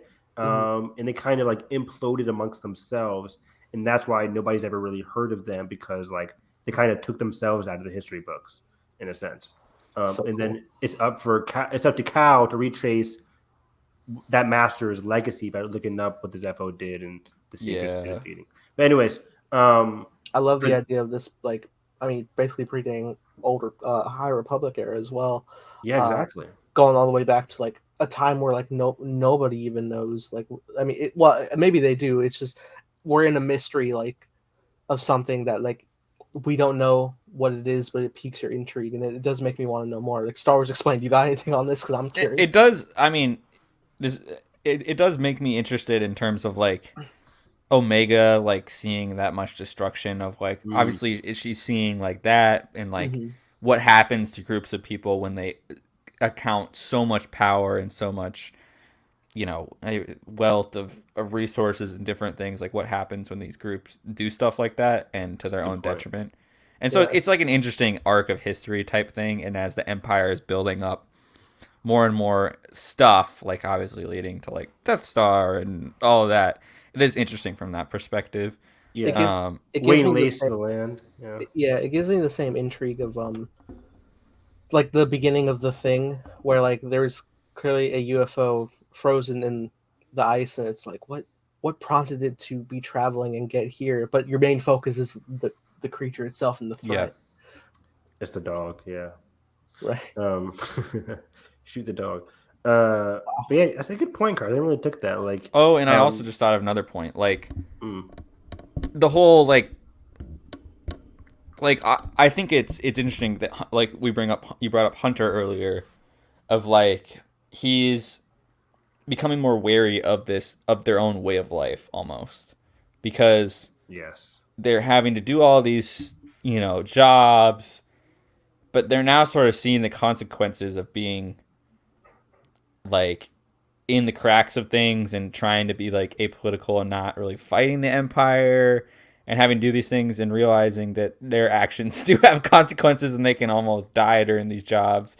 And if they're gonna risk it, why not fight for something instead of go treasure hunting? So I think that's gonna come around a lot more in this season. I don't know. I think it'll probably be when Rex calls them, who I would hope that connects with Cody, who's gone AWOL, and that will just like bring the clones together. Bring them sort of. This week we are getting the clone conspiracies, one of the episodes, and then I forget the other title, but yeah, I think this is our mid-season finale this week. We're getting 2 episodes. Holy shit! Yeah, this Wednesday, so that's gonna be very big. Our last time we got a mid-season finale, we got them encountering Crosshair again on that planet. They had to take off the chip. Like that whole thing happened in the mid-season, and Cad Bane showed up. So we'll see what happens. And of course, we obviously to get more Crosshair being wary of everything. I think we'll get Crosshair in the mid-season finale. I'm predicting Crosshair, hopefully Cody, maybe another Bad Batch interacting with Crosshair. I would have loved that because they haven't interacted all season. It's been a mile. It's been a minute. But yeah, I think the better episode, the great episode, was the one last week, The Tribe, where we meet Gunji, the rookie, once again. They turn the corner and he's just getting fucking stomped. And I'm like, my son! No, my boy! That's my son! That's my Gunji! How far post Order 66 are we in the timeline? I'm still unsure. I think day two. I think. Day 2. I'm sitting around. I'm like, have we predate? Are we still before Fallen Order? I don't know. At least a year, right? Or am I crazy? Like, I mean, the time jump between a year sounds fine. Yeah. How long was Crosshair on Camino? 36 standard cycles. So he was there a month. I think season 1 was about like a couple months. So I think I would say 9 months to a year post probably Order 66. Which is crazy because you can already see how fast things have been settling in. Never forget our first Bad Batch review. I didn't know it was Kanan. Oh God! Talk about a throwback for sure. Yeah, that was that was a mistake. What was he cooking? Yeah, I have no brain cells. Two iconic Carson Hyperspace hype moments. Carson lying about Book of Boba Fett. You asshole. I still have not rewatched that episode because I don't want to see myself getting played for an hour. I refuse. It's the ultimate Uno reverse card where Evan brings up something and he's like, nah. Wait, what? Where anytime Evan like appeases to something we say and we're like trying to reconfirm, like, oh, for real? And you're like, no. Oh yeah, that too. Why do I think it's something Toy Story? Oh, I feel like we're arguing something about Toy Story. Oh, it's probably the Toy Story. Evan's always about Toy Story 2 is the best one. It is the best one. What are you talking about? It's okay. Maybe. It's good. It's good. It's good. But Evan, the rain in Toy Story 4 is too cool. Yes! We won't shut up about it. It's so cool. It is really good. I'm never bringing that up, but it's great. You always bring it up. The rain. You always bring up the rain. I bring up rain in my own projects. And Yeah, but you brought up any rain. project ever. I love rain. As in Toy Story 4. If I drown by rain, I will go happy. Oh my god. Floating But down. if I drown by sea, I die. Terrifying. That's terrifying. That's one of my That's- worst Not the way of nightmares. water.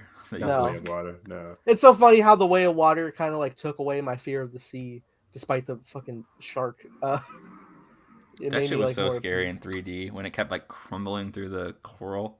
God, Oh, that was so cool. Yeah. Corral. quick little. I've been to the beach in that a was minute, pretty by the good, way. man. Like, Yeah, I haven't been to the beach. I need to go to. Maybe we can go to Florida this year. Go to the beach. that'd be cool. In a minute. Night could- beach. I've always wanted to go to the beach at night. That's cool. Well, yeah, it's something I've never done either. But that's scary. That's some Jaws shit. I'm good. Well, I'm not saying go in the water. It's just me like Well, it's cool because Have a like fire you if you walk around like the tide goes up at night, so like it comes all the way up towards like the dunes, and so you'll be walking like somewhat far up the beach, and then like the water will start to come up. Oh, that's a cool. lunar pool. Sounds like you had some experience. I do. Wow. What was he cooking? The Kansas beaches, the beaches of Kansas. Like I said, Kansas used to be a beach way back when You said that? during Pangea. Oh my gosh.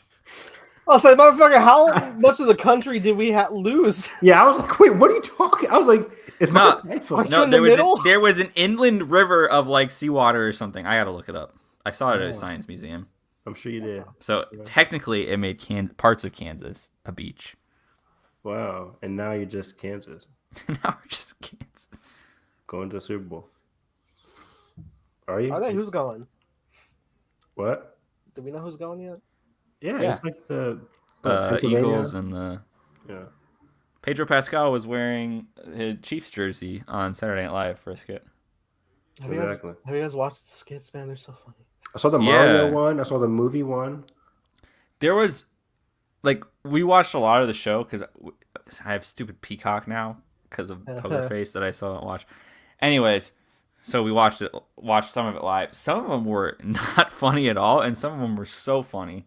Like, it was like every other for me. Like, there was the Maybe I've only seen the funny ones. there was like the doctor's one Yeah. where he Haven't was seen that like one. the whole bit was like he was doing a baby voice because he woke up from a coma, Oh no. and that like I don't know. And Pedro It was- sold it for me. I was into just the voice. I saw the Jeopardy one where they're talking about like recent movies. That was hilarious. To Leslie. I can't believe it because I was the guy who got them all right somehow. And Nathan, she's I I'm was like, like, oh, yeah, this is to not for me. Leslie. Women talking. I haven't seen either.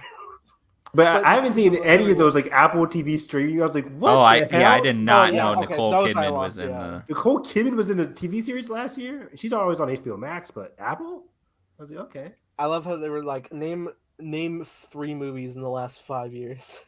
I panicked. I'm like, I, wait. mean, I panicked too. I was like, oh shit. Arrival. Shit, that was Parasite, Knives Out.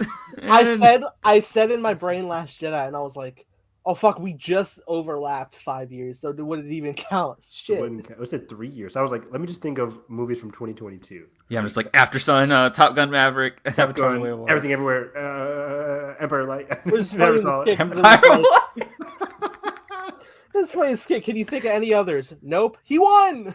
Yeah, That was good. That was good. Yeah. Well, I didn't even say no. Yeah, that's pitiful on my part. Wow. Anyways, Bad Batch. Before we end out here, I like seeing. So, what was it called? The Vanguard Axis. Were they a group of droid? Are they droid bounty hunters? Have we met them before? Are they brand new? I don't remember them. Yeah, I think they're new. Either.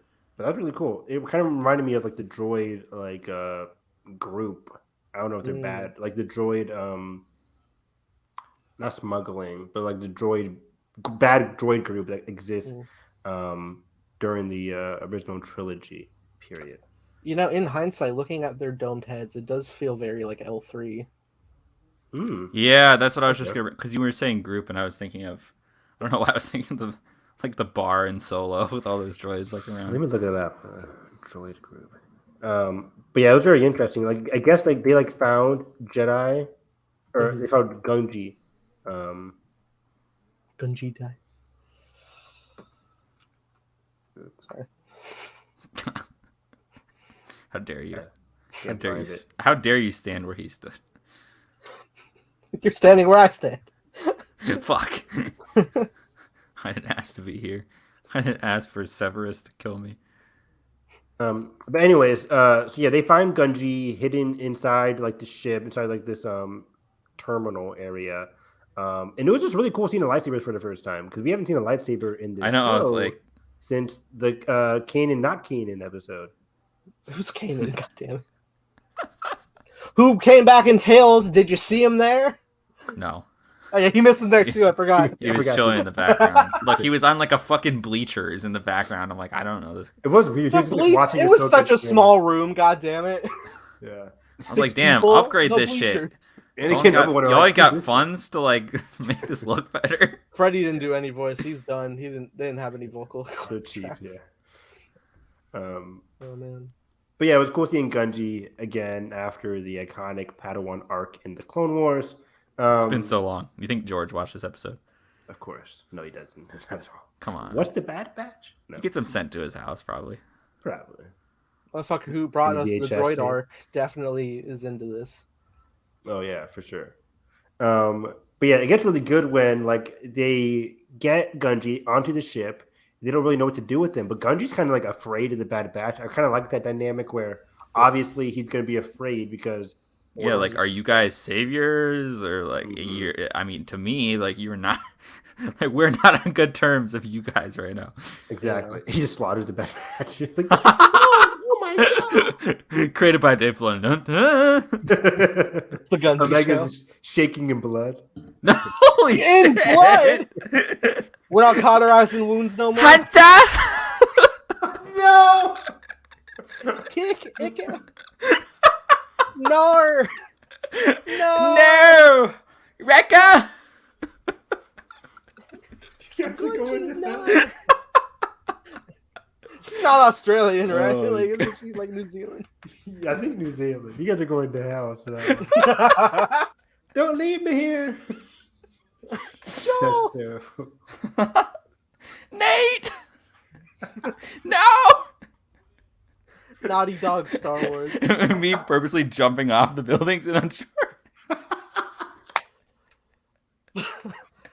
Hey, is there fall damage in this game? Let me check. Black and white. Yeah, if the cuts out and just you see the impact, they let it load. Sully! I'll never forget when I started The Last of Us 2. I was playing as Abby, and I was like, well, they're not going to let me jump off a cliff. And they did. I'm like, oh! Never mind. My dog was like, there's no limit. You guys got me crying. That was pretty funny. It's funny because you started. You're like, in blood? Nathan like, oh, we'll take it tonight. No. It's so bad. That's awful. Poor Gungi, traumatized by the order.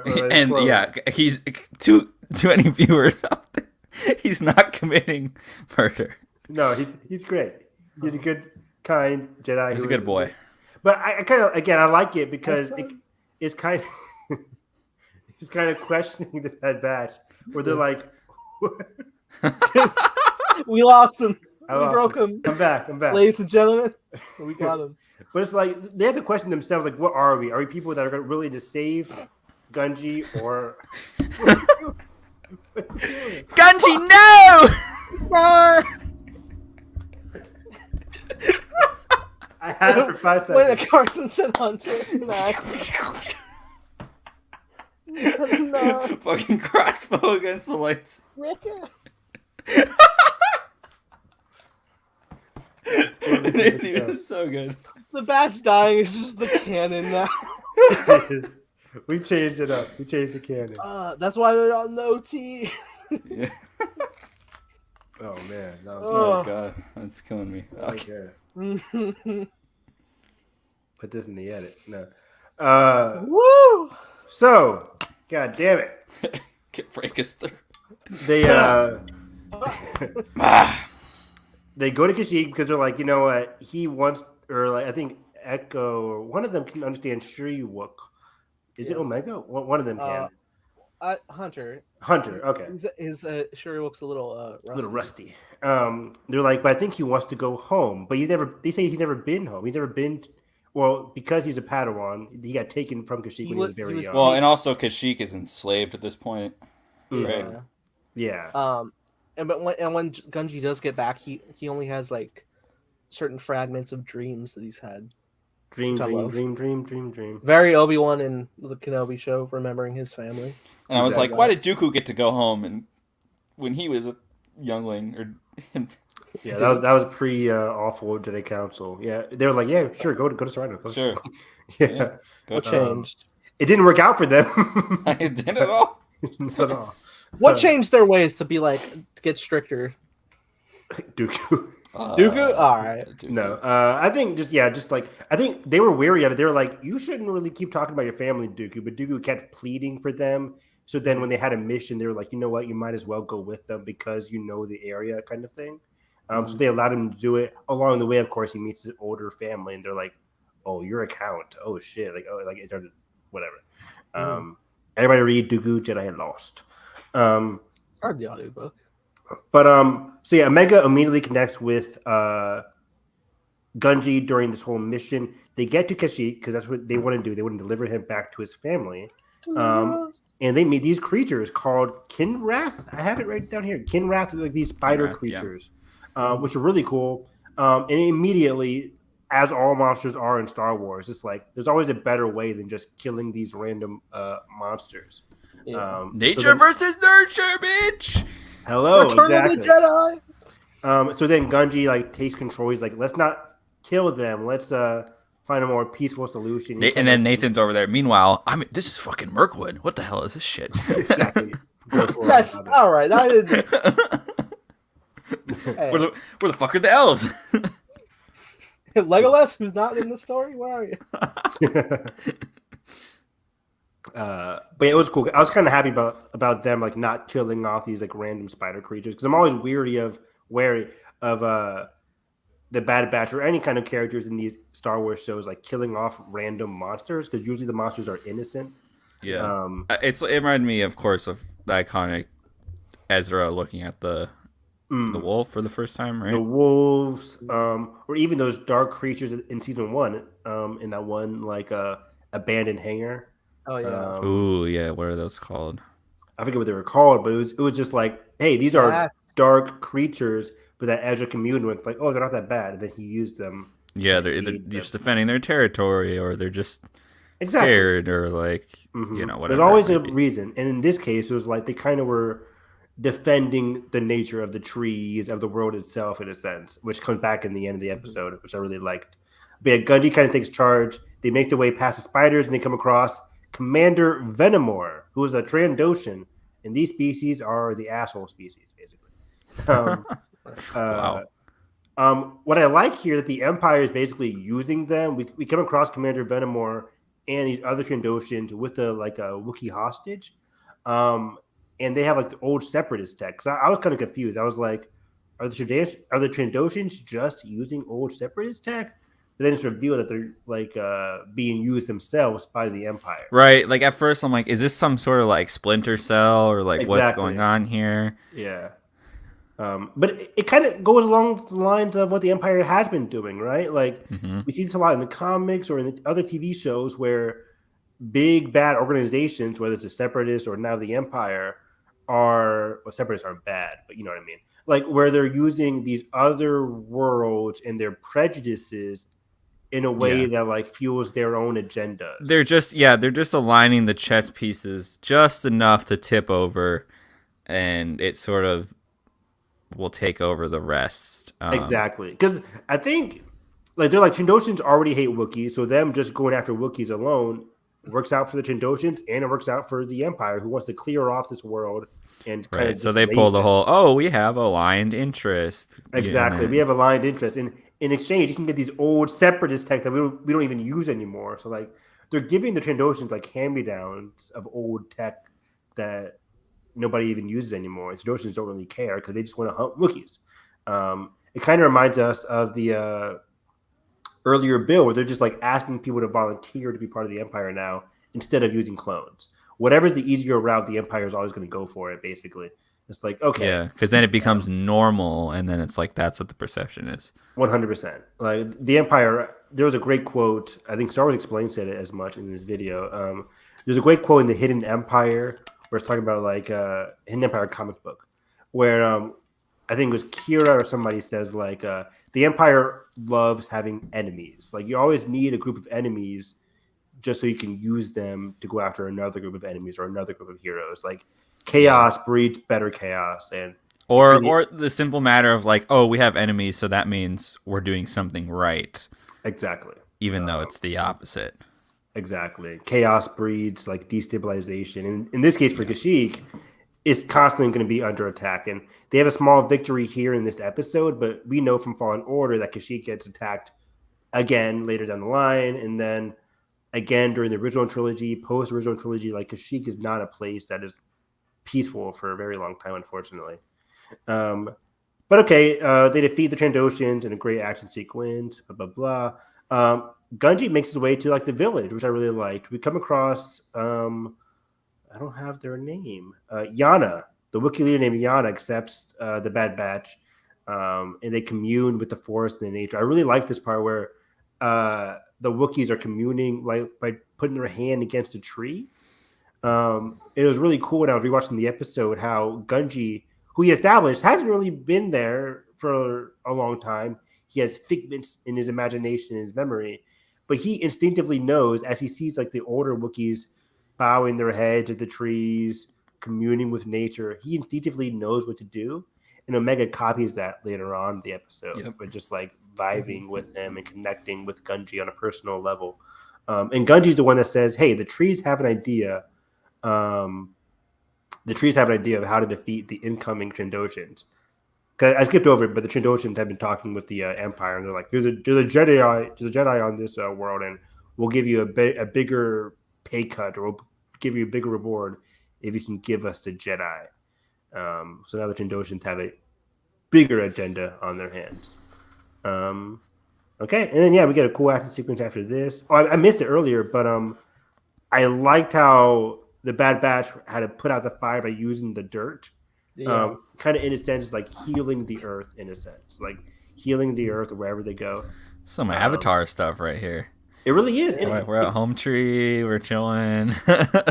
Healing life and nature. And it kind of goes into the other episode, the Entombed episode, where the whole world was like full of like dead trees, and they had to stop the big machine from destroying even more life. Like the Bad Batch, wherever they're going, they're saving life, whether it's the planet or just the people themselves. Damn, I'm living in Middle Earth. Carson's living on Pandora.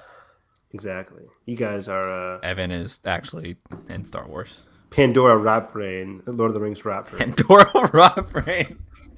New term just dropped. Not good for you, buddy. A Rot Brain. Am I right? AWA? Exactly. Great job. Great job. But yeah, I instinctively put a note here. Like the score when like the fire surrounds like the Trandoshans episode. They trap them, and then of course the spiders come in, and the Trandoshans get their ass kicked, basically. And the other Empire people, they get destroyed by the spiders because they're not going with the nature; they're burning nature, and they reap the consequences, kind of like the dark side. You're taking the wrong side. Exactly. But yeah, the score here was phenomenal. I was like, oh my god, great stuff from Kevin Kiner once again. Has he been releasing the episodes? I can't remember. Or in batches? Batches. I haven't really. Oh god.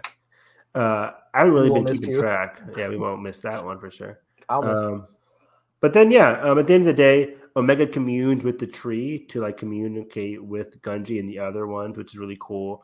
And then Hunter has a great moment where he's talking to Yana, saying like, "Dang, this really sucks. How like how this is their kids' way of life now. Like he doesn't want them to be in this era anymore. He's like." They shouldn't have to live like this, I think was his quote. Like, they're just kids. Like, Gungi is just a kid. Omega is just a kid. And Gungi was kind of in the same predicament as Omega was in the first season, where people kept trying to hunt Gungi / Omega in season 1.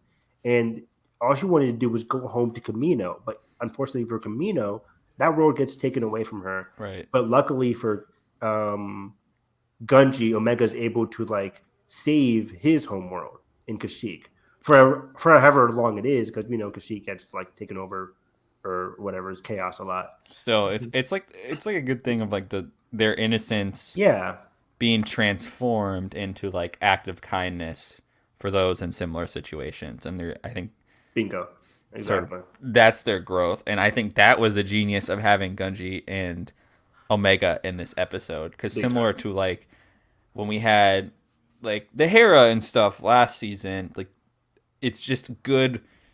A lot of times it's like good to have like polar opposite characters, but also it can be good when there's characters that are on the same wavelength. And I thought that was a cool kind of relationship dynamic this time. I agree, big time. It was a great moment for Omega and a great moment for Hunter, who's once again being like, how do we want to live? Like Omega's constantly living for survival, helping other people live for survival. Which is, I think, turning into the theme of this season. Like, obviously, a lot of last season was more about just survival and rescue and protection, and this one's on like, the run. How do we live? How do we want to survive? How do we want to do this? So yeah, it's really good. And yeah, that's pretty much it. Good channel. This was a good episode. Farewell episode for Carson, who can always come back whenever you want, buddy. If you have me. If I don't stop the stream, he'll never leave. He'll never leave. Trap his ass live until the duck of StreamYard eats me from burning up their service. I have sealed his soul in the StreamYard stream room. Forever trapped. I've been damned to a corner in the channel. The duck just starts talking to me after 24 hours being live on stream. Check back, how you doing, Carson? Oh no. We lost him. Somebody sell this idea to Jason Blum. StreamYard horror movie. Carson has joined the cast of Five Nights at Freddy's. Yes.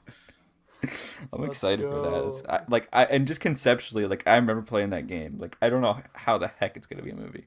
Oh, it can easily, just dark corridor ways and and teddy bears. Room, it lends itself. Sounds freaking crazy, but I can't wait. I never got into Five Nights at Freddy's, but I just heard it peripherally.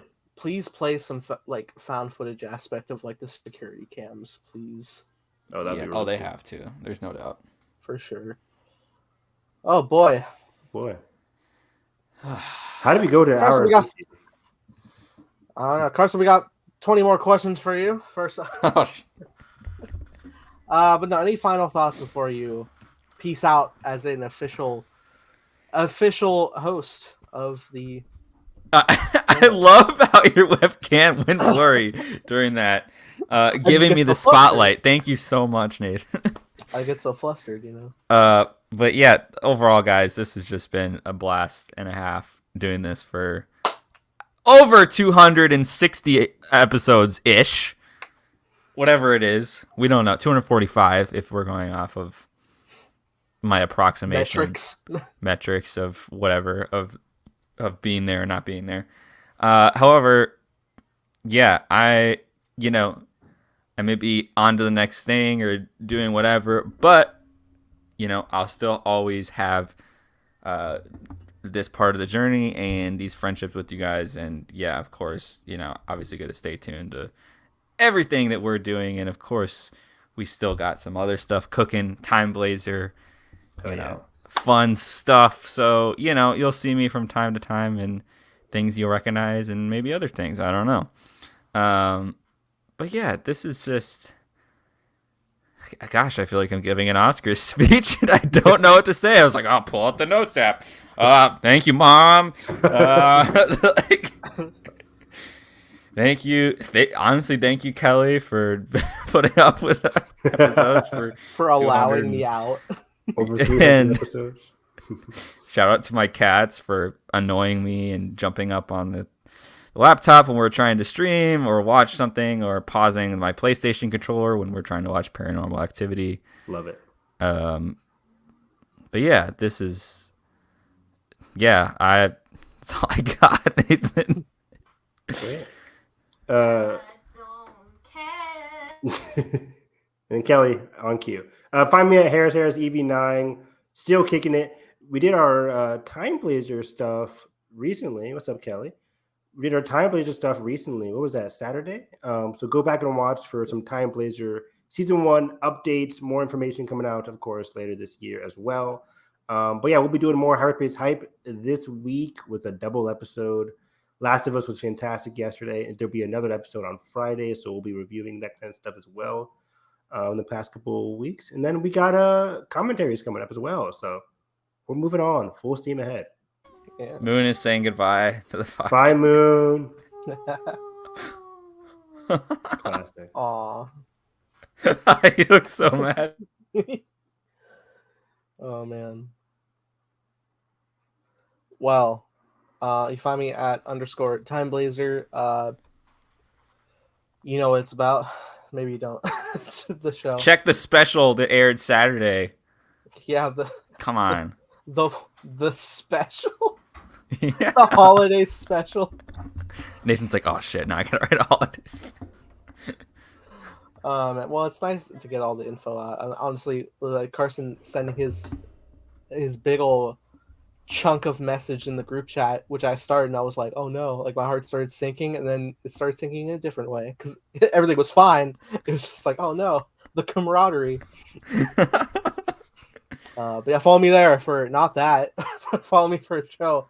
Also, all of our social medias are linked in the description. I now have to take out the auto Carson link in the description for his social media, I guess. I'm a fallen soldier, guys. Yeah. But yeah, guys. If you Carson, how many likes does it take to get you back as the main host? 7. 7? Okay. You heard the man. Get this to 7 likes. He will be back. Get the 10 likes and he replaces me. It's his channel now. Wow.